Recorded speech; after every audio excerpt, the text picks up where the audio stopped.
अरे कहाँ बारू हो टिप टिप के माई? का चिल्लाता रहा बोला? अरे लावा खाना पानी दा, लावा खाई और ड्यूटी पे जाई। कटनी के टाइम हो गइल बा। अच्छा ये बतावा, दिन रात खाली कटनिए होई कि हमरो ला कुछ टाइम निकली?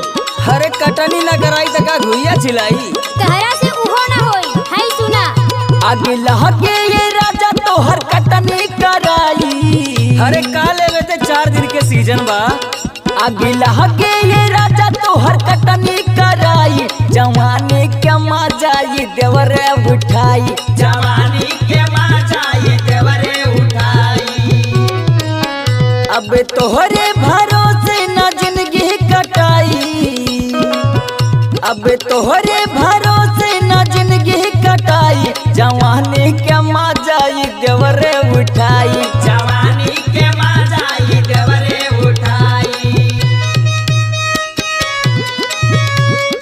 मेहरारू के मुंह देखला से पेट ना भरी, कुछ करे के पड़ी।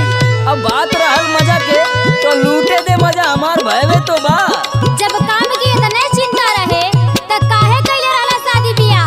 हाय सुना, घरवा के काम कुल्ही देवरे करेला। झूठो के राजा तोहर नमवा चलेला, झूठो के राजा तोहर नमवा चलेला। होला न बच के टटार देला हंस के। आवे समैया ता हथवा मलेला, आवे समैया ता हथवा मलेला। कटनी ओराई त करबा जोताई, कटनी ओराई त करबा जोताई। जवनिया के मजा ये देवरे उठाई, जवानी के मजा ये देवरे उठाई।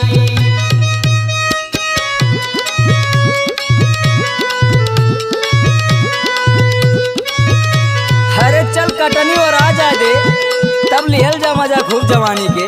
रहेगा तहरा बस के कुछ नहीं खे। हमार बात सुना, सासु ससुर के तू देला कमैया। यहले तनिक रहे तोहर बम्बैया, यहले तनिक रहे तोहर बम्बैया। परदीप सैया आदतिया सुधारा।